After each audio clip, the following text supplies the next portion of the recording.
Hey guys, my name is Sharad. I'm the host of the Recently podcast. Super excited to have another fantastic guest on the show for you guys. Josue Velney joining us from Boston. Jose, how are you, man? Good. Thank you for having me. Long time no see. I know, man. Jose, you and I go way back. Like you and I know each other from even before I started recently. It's so great to connect with you, man. How you been? Good, good. Like I love Boston, staying focused in this area. It's cold. Remember last time I actually seen you in person was in San Diego, so it was a lot warmer over there. I know, man. Yeah, I'm looking out my window. It's like clear blue sky, 70-degree outside. Yeah. But Jose, yeah, tell us a little bit about yourself, man. So you're from Boston. Tell us a little bit about your real estate journey. When did you get started? What do you do? And how long you've been, doing it for? So starting from the beginning, I was in the military. I was in the Marine Corps. I did 5 years in the Marine Corps, three combat tours, two in Iraq, one on ship with the Navy. We ended up getting 32 pirates, where the pirates were at the time off the coast of Africa. From there, I returned home to Boston. It's really Somerville, which is a neighborhood right next to Boston, and grew up there. So I became a Somerville firefighter over there.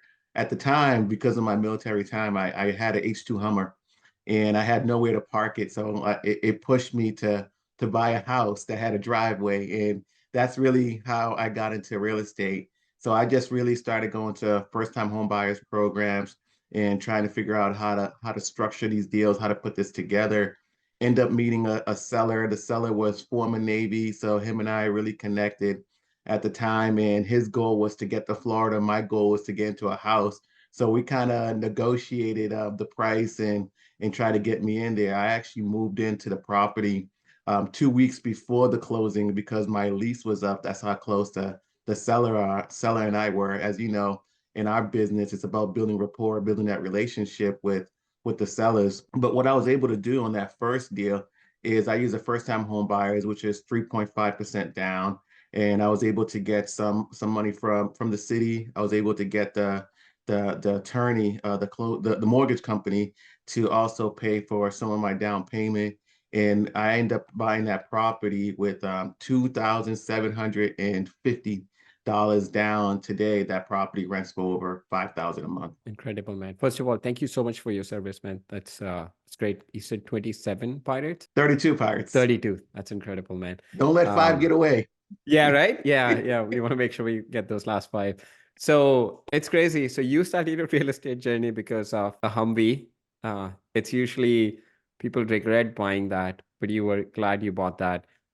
So it was really just you wanted like basically a space for it. So you bought a house, a single family house, and then what happened after that? So this is the house that you moved into, and you're like, okay, this was pretty good. Then was it just as simple as, hey, I want to do more of this? Or you outgrew that house, moved into a bigger house? What happened? So that property was actually a multifamily. So it's Okay. two residents. And the main reason why I needed a parking space, because in Boston it snows and there's no way to park your vehicles. But I really learned to enjoy the process, and I felt that it was kind of natural, and I can continue to get better and continue to purchase more. At the time, Boston's a very, very expensive market, as you know, similar to San Diego. So I actually went to Western Mass, an area called Springfield, Mhm. and I started buying multifamilies, two families, three families. And then eventually I decided to go into 6 units. And the reason why I was trying to grow the portfolio and the number of doors that I was purchasing is what I realized is that to shovel or to do maintenance on 2 units is the same thing as 6 units. So at that time, I ended up buying a 16 unit building, and then I had two 6 units and a 4 unit. So the whole portfolio was end up to be 32 units out in Springfield. And but at the time I knew I didn't want to stay there. So I ended up selling them all, and now I'm only focused in Boston. Okay. And then you're buying multifamily, like larger apartments, or you're still buying like 2 to 4 units? Now we do my company is really mostly focused on ground up construction, renovation. So my company now, I have a few companies, but the main one is Velley Development.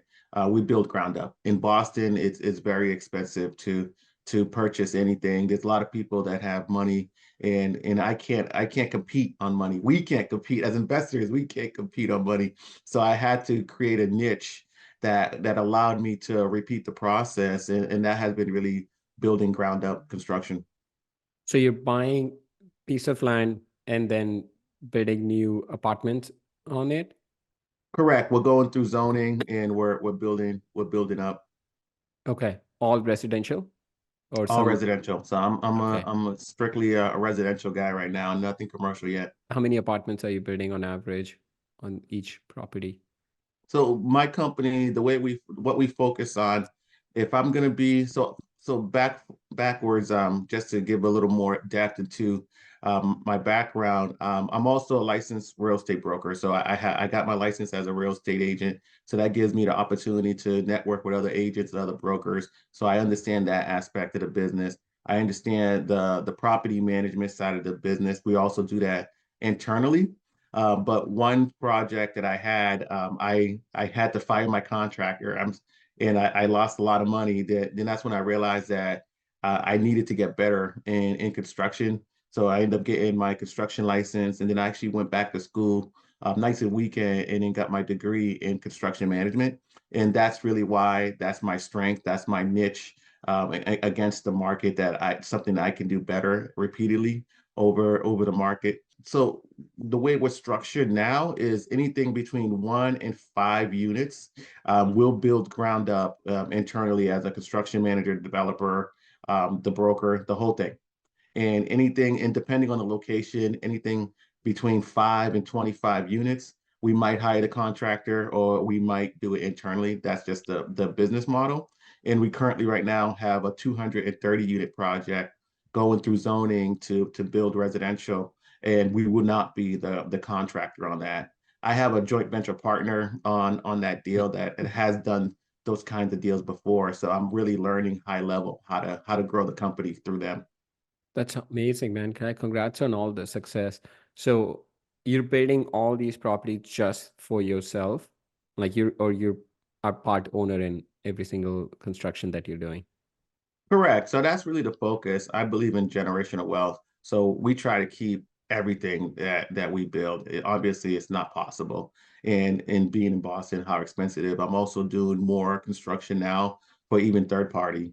Last year we did a preschool. This year we're doing an office fit out. We have that should be starting next month. So we still do a little bit of construction. So it's really trying to build out the development side of the business and really build out the construction side of the business just as much. And as far as like the brokerage and the property management is only internally. And the brokerage, we probably do maybe 1 or 2 transactions a year. So not high volume. The real focus Got it. is development and construction. Okay, so you're almost using your construction company as to generate cash that you're putting into buying more properties for yourself. So like a newbie wholesaler or someone who's doing fix and flip might be wholesaling properties or doing fix and flip and taking that money, buying buy and hold rental properties, but you're doing it at, a different path. You're doing construction for other people, some occasional construction, and then you're using that money to buy properties for yourself. Is it pretty easy to buy like land in the Boston area? I would imagine everything is pretty developed. Or are you buying properties that you're tearing down and then building a new property on them? Both. So it is very difficult to find land, but it's not impossible. And Okay. sometimes you might have a lot that is just being underutilized. For example, we Got it. had one project that we bought it as a two family, and then we changed the zoning. We went through the city and said, hey, this project, this lot is big enough that we should be able to put 9 units on there. Oh, And wow. and that's a whole like negotiating. We end up getting 7 units. And one reason why I love that strategy, it's a way to push value into a property. Obviously, if you have an approval, if you have an existing two family and then you get approved to do 7 units, you just really boost up that value on that property just from changing that the number of units that could be built on it. We created 500,000 worth of value. That's incredible, man. And then you have the construction crew that you have, that's all in-house. They work for you on the payroll, or are you subbing it out part of the work? Most of it I oversee. Sometimes I might have a joint venture partner. But I have a lot of great subcontractors, and because already have an existing rental portfolio, I also keep them busy on that side of the business as well. So Right. so to kind of answer some of your questions that you were asking, I treat my buy and hold more like overhead and living expenses, and then I treat the construction firm more as in a way to re put more money back into the development company, and then the development company after the properties are built goes right back into the buy and hold. So it's like a Right. full circle. Okay. That's great, man. That's a fantastic business model. How are you finding the properties that you're buying, whether it's a piece of land or a property that you're going to tear down and build a new one? How are you finding those? Most of it is really network Okay. and a lot of marketing. I was fortunate enough that in 2022, my company was Boston Business Journal's 40 under 40. Oh, 2023 article came out and said top developers to look out for in Boston. So I got that article, and then in 2023 as well, I got Entrepreneur of the Year award from Wentworth, is where I graduated and got my construction management degree. So with that kind of exposure, I get a lot of leads that come into my inbox. that's amazing, man. That congratulations really on all the success you've had. I remember a few years ago when you and I were in the same mastermind. At that point, you were going to school trying to get your construction degree, and then to see, and have all these awards and recognition. That's amazing, man. And then what's your goal moving forward? Other experienced investors that I talk to eventually, they realize that it's the same, or not same, but pretty similar effort that goes into, let's say, buying a single family house versus buying a 4 unit. They realize that. And then eventually they're like, oh, it's the, pretty similar amount of work buying a 4 unit property versus a 20 unit. And then they keep scaling up. Is that kind of what your goal is? Like you're working on a 230 unit project that you're working on, then you get to that point, then does that become your floor, that all right, you only want to work on bigger projects like 100, 200 units, or you still want to do smaller units? I still want to do smaller units. Smaller units are safer. There's less Hmm. capital. Sometimes you don't even have to raise capital depending on the project. So, but I'm really keeping my options open. I'm not sure what direction I'm going to go in. All I know is if there's an opportunity and if it's profitable, then I want to take a look at it. Right. And how are you funding all your projects? Are you using your own money, private money, hard money, bank? That's a great question because I think the market is shifting. Interest rate is high. Construction is high. So the number one thing is you have to have good deals. You got to have a great pipeline. Part of the reason why I'm doing more construction for third parties is because I don't have to use anybody else's capital. I can use my own capital instead of being eager to find development deals that just really don't pencil out. They just don't work. But yeah, on a 230 unit project, we definitely have to raise capital. On a 20 to 25 unit project, we'll definitely raise capital. But it really takes that time of being in this business for years and years. And I don't know if I said it, but and I started buying my first house was purchased in 2010. So I'm pretty much 14 years in, and just building that reputation and going to school and showing the dedication of getting better year over year, building out that portfolio, and just really putting in the work in. It really helps raise the capital. I remember when I was a younger investor, and I was like, how do you raise capital? And I used to read books on raising capital. But what I have learned from where I am today is it's not about learning how to raise capital. Like, yeah, you should learn and know how to do it right and know who you can raise capital from. But it's really about being a great operator because people want to park money with somebody that they know that their money is going to be more secure. And then is that all the money that you're raising for the projects like 20 units or above that you want to raise money for? Are you able to raise that from private money, going to banks, or hard money? What route are you taking for those? Friends and family. So we use a lot of friends and family. We always use bank money, but as far as like the down payment and some of the soft costs, we're gonna use private money through friends and family. And then someone who's listening to the show and getting super inspired by your story, and they're just getting started, it seems like a very daunting task get to the point where you are right now, what would you say would be the best path for them to take just to get started and eventually get to the point where you're at in your business? I would say bring value to other investors.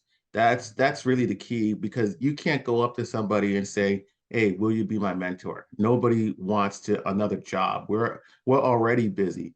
But if a young investor brings me a piece of land and say, "Hey, I got this land under contract," or I know I have a relationship with the seller, I think we can get this at a good price. Do you want to take a look at it?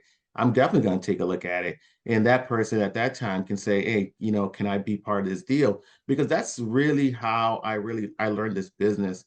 One on the 7 unit project that I was referring to, where we said we took 2 units and we turned it into seven.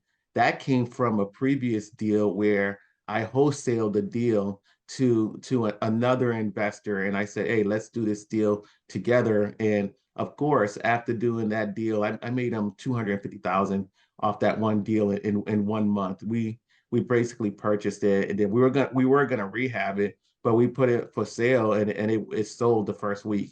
So that's what happened with that property. And once you build a relationship with those kind of people, they're gonna answer the phone. They don't know if you're calling for advice. They don't know if you're calling for because you have another deal. And even if you're calling for advice, they know you're not going to waste their time because you might use that advice to find them more land. And I think that's really key is finding that mentor, but you find that mentor by creating and bringing them value first.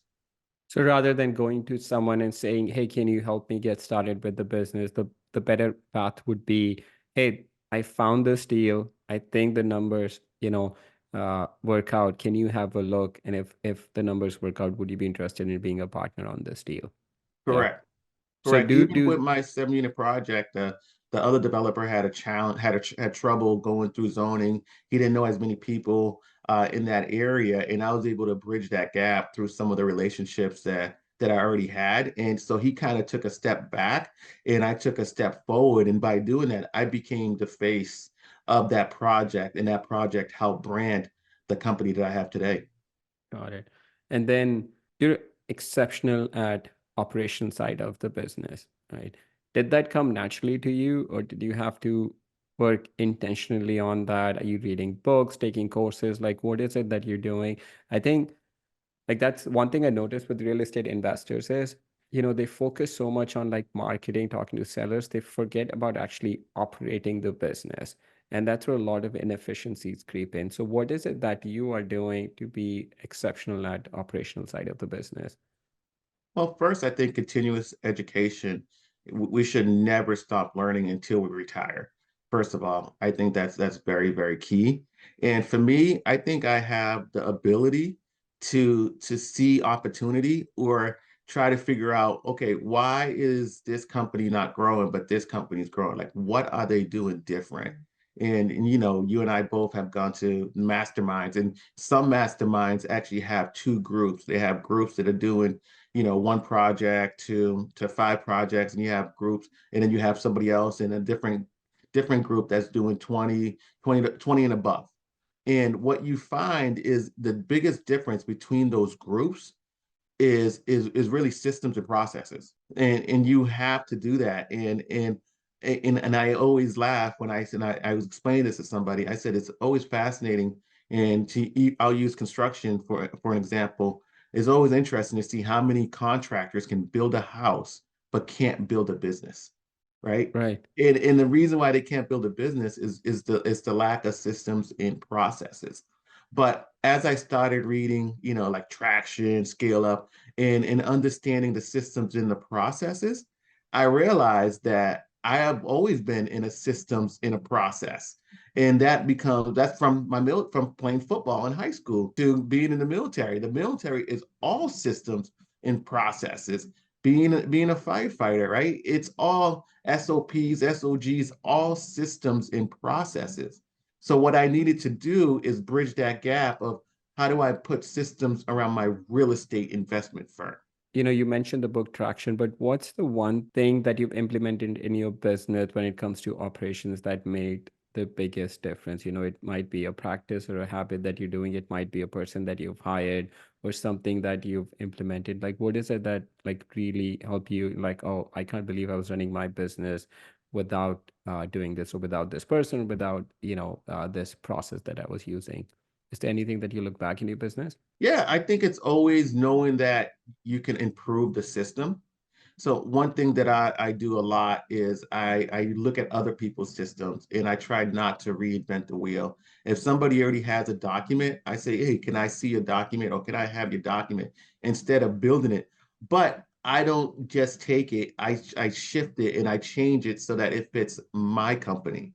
Right. And kind of like if you're gonna hire somebody and they come from a different firm, I believe that you should be interviewing them and asking them, hey, what worked great in the an XYZ firm, and then you can always keep improving your system. It's like a breathing system. You're always changing, it's always growing, always evolving, right? The same system that is created to build, 5 units is not the same system that is going to be for 230 units. And in understanding the gap and how to grow from one end to the other, and understanding sometimes you need checklists, right? Pilots love checklists, right? They only put the most important things. So there's so many different tools. I recently, my daughter was born 7 weeks ago, and it was Congratulations. fascinating to be in the hospital and watching the doctors, good people that we see that's on top of the game, very intelligent, using systems and checklists. So why wouldn't we use it in a real estate? Yeah, no, absolutely, man. It's incredible. I like to give an example of, let's say, in a different context. Let's say if someone wants to lose weight, they have to have a process. Hey, I need to go to the gym so many times. I need to eat healthy. Then you monitor your weight. If you don't lose weight, there's something in the process that you're not doing. Either you're not going to gym often enough, or you're not eating proper diet. And then you need to start tweaking that. And then you just kind of start with that as your baseline, and then just keep working from that. Let's say you start losing weight.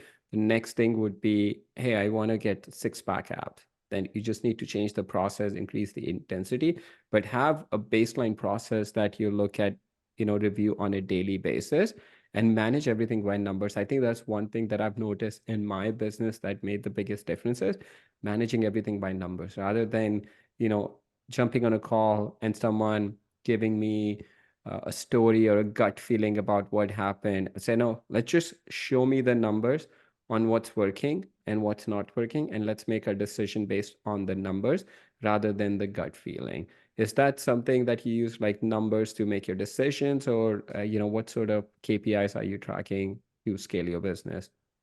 Honestly, I have never been someone that's put those kinds of parameters in a box, but which is interesting because I'm doing it more and more now because I'm firing myself more and more now, right? Because what you see is when you do something so much, you have what's called mastery. You already know how to do it because you've done it so many times. But now, how do you get somebody else to do it at the same level and expectation as you? So Right. that's when you really stop putting those systems and structure in place. But as far as like processes, I think it starts before that. I think it starts with your mindset, right? I always say if you want to be good at anything, like when I first wanted to be a good contractor, the thing what I used to do is go hang out with good contractors, right? Right. So you start seeing the pattern, you start being part of their ecosystem, and then they become a lifeline. If you have an issue and you can call them up and say, hey, this is what I'm dealing with. How did you deal with this? I think that is more important at the beginning than just the systems and processes. If you go to any event that real estate related, the first day, the first segment is usually mindset because it's that important. Oh, absolutely. Yeah, if you don't have the right mindset, and one thing I've noticed that's very important is, like, you got to have a growth mindset. You always want to be learning. You never want to think, okay, I've learned everything that I needed to. I'm an expert at this. No, there's always something you can learn. And you're absolutely right. The best way to learn is by hanging out, with other people that are way ahead of you. I mean, there's this quote, I don't know who said it. I think Jim Rohn said it, like, you're the average of five people that you spend the most time with. So you want to be very intentional about the 5 people that you choose in your life. So it's going to be 5 people in your personal life, 5 people in your business life, and you want to be very intentional because, if you're hanging out with people that have, let's say, you're at net worth of X, and then you're hanging out with people that have net worth 10X, it's amazing that you will slowly start creeping up because they're going to pull you up, you're going to push yourself, and you're going to start getting to that level. So like joining masterminds, that's where you and I met. And it's amazing how inspiring and motivational those masterminds are. You go, hang out with people, and then they're like, oh my God, these people are doing incredible. They have the same 24 hours, and then it all of a sudden you don't have any excuses. You can't say, oh, this is how it's supposed to be done. Then you look at someone like you who's absolutely crushing it, and like, oh, why can't I do it? He has the same resource to the same time. And then you learn from, hey, what is it you're doing that I can implement in my business? So yeah, networking and just having the right mindset. Yeah, absolutely, man. Looking back at kind of when you got started, did you have these goals and aspirations to get to these, like, the 230 unit building that you're doing? Or you were just taking like one project at a time and just wanted to see, okay, let's just see how it's going to keep going from here? Oh, I think it's really relationship based. If I wish I could tell you that where I am today is where I thought I would be, it's absolutely not. I went from building 2 units to 3 units, and then I kind of sneaked my way into the 7 unit project when the other developer needed help, and it just so happened he knew another developer, and then from there, and I also knew him as well, and he said, "Hey, if you can build 7, why not 28?" And then from there, that same developer ended up buying a 37 unit project and then a 61 unit project. So just going through the meetings and really understanding how to just navigate through that system. So it kind of gave my company a buzz. And then a bigger firm really wanted to work with me, and then somebody else connected me. So it was like it really happened in a very it was happened very fast, but I was ready for it. And I also had great mentors. One mentor I had a big development, national development firm, Avalon Bay.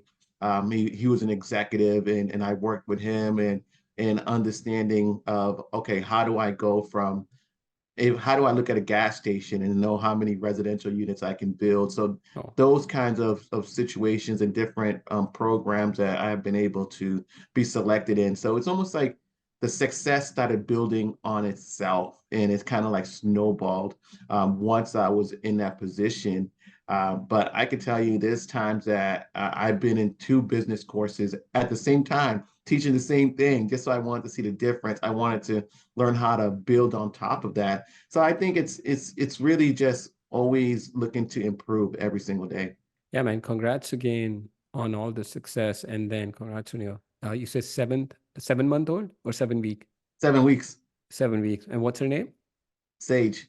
Sage. Nice, man. Congratulations. That's going to Thank you. keep you super busy. So I want to move on to the next segment of our show and ask you some personal questions. What do you do for fun?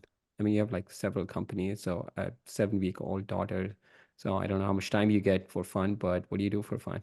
Honestly, I feel like what we do is fun, but outside of real estate, it's really working out, especially now spending time with my daughter. I'm fortunate to be in a place where I can really dictate, okay, when to close that laptop. Obviously, as a real estate developer, sometimes we have neighborhood meetings that in classes between, like tonight, I have a class between 6 and 8:30. But most nights, it's really spending that time with my family. Oh, man. What's the one book that you've read that's had the biggest influence on your life? It could be a personal book, business book, or one of each. I would say yeah, First 100 Million by Dan Pena. And the reason why I think that book was so profound and impacted me is because it's this whole notion, like how my career has grew, is that you do not have to go 2 units, 4 units, 6 unit, 8 unit, 10 units, 12. You do not have to do that. You can leapfrog. And the way you leapfrog is by getting into rooms where other people are already in those rooms, and they're gonna bridge that gap because you're gonna be learning.